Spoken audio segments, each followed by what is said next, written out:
next week. Was today perhaps the perfect match for you as far as intensity goes leading up to the finals? I thought the intensity of the game was pretty high. So from that perspective, yeah, it's a positive thing for us. We would have liked to have played better footy. But having said that, you play as well as the opposition lets you play. And Adelaide's pressure was fantastic. We didn't react very well to that particularly early. And for most of the night, we were outplayed around the ball, smashed in the clearances, which meant we were defending a lot. And fortunately, we got a couple of good tall defenders who were able to hold them up.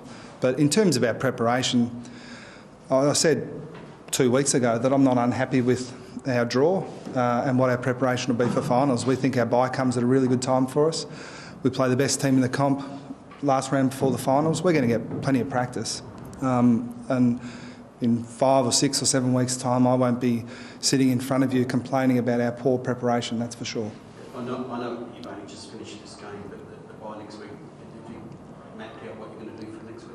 Yeah, of course we have. Yeah. We've spent a lot of time on what our preparation's going to be leading into finals. I'm not at liberty to sort of walk you through exactly what we're going to do. Suffice to say that we think we did it well last time. We think our conditioning and medical staff have got our players in really good shape. They didn't look great tonight, but when the finals roll around, we'll be in good shape. 39-20 against you guys in clearances, but your efficiency must have pleased you.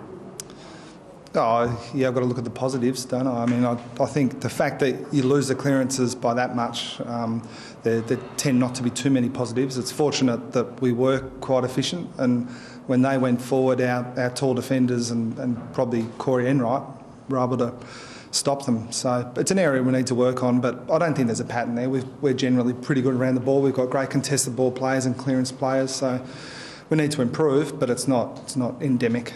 How impressive is Podsy Adling's work rate for you up forward? It seems every time he doesn't mark the ball, he's one that really holds it in the area.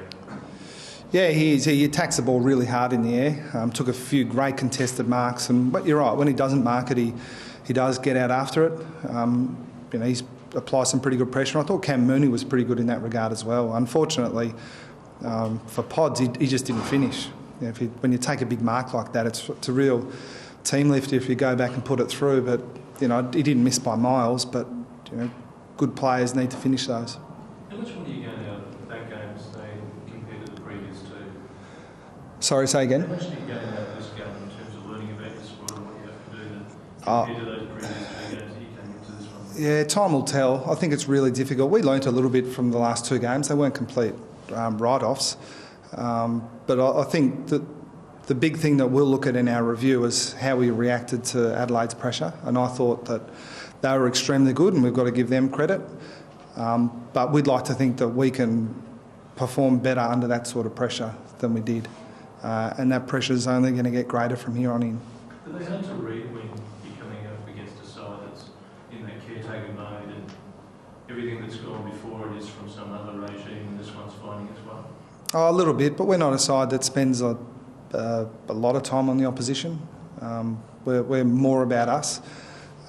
We noticed over the previous fortnight that Adelaide were attacking a little bit quicker, prepared to go forward harder, and their pressure's been pretty good. I thought they tackled exceptionally well tonight.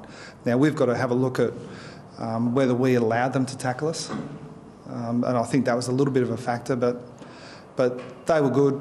We knew that they were going to be good, so that wasn't a surprise. And in terms of the way they played, I didn't think it was so different so as to negatively affect us. You mentioned a couple of times how you have to manage the pressure. What's your gut feel as to why that was? As to why you didn't react as you would have expected? Yeah, I'm not sure. I mean, the easy answer is to say that we didn't get a lot of pressure in the last 2 weeks, but I think we've got to be better than that. And we really value our training, and we try to put ourselves under as much pressure as we can at training. And we pride ourselves on being able to play sustainable finals footy, irrespective of the opponent and irrespective of the occasion. So that was the disappointing thing. Now, why it is, even if I knew, I probably wouldn't tell you.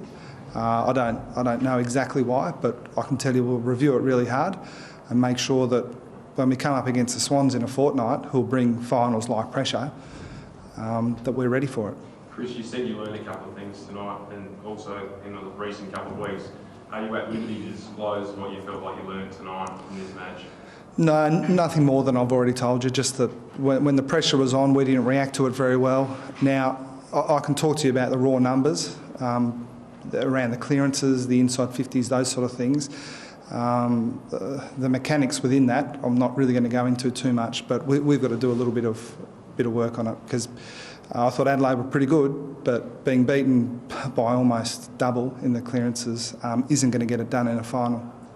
One positive though, you mentioned the defence before, missing two of your best defenders as well, Milburn and Scarlett. That's certainly going to be one positive. They did stand up really well as a unit tonight. Yeah, defence looked a little bit different with Farko and Menzel in there, and I think every time Scarlett misses a game, we realise how good a player he is.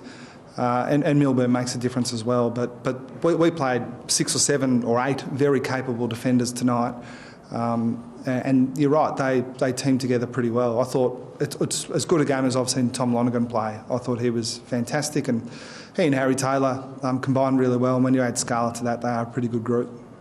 You get Scarlett and William, Matthew back. Yeah, we think we'll have everyone available that missed this week. It's just those 3, isn't it? Yeah, I think I'm being honest in saying all the guys that missed are Hawkins as well. We think Hawkins will be right. Yeah, there were 4. Yeah. Presumably, one time if you actually said to a coach about resting a player in through a season, you get barked on that. Resting is disrespectful to the opposition and so forth. Yeah. How are you managing that in the sense of a long season? It's going to go even longer for you. But you do manage players, you do accept that you do have to rest them. Yeah, we manage it by rarely resting players, just for the sake of it. A total workload is a slight issue, but niggling injury is the primary issue, and by a long way too. Corey Enright last week was in pretty good shape, and we were just really cautious with him. We wanted to manage his total workload.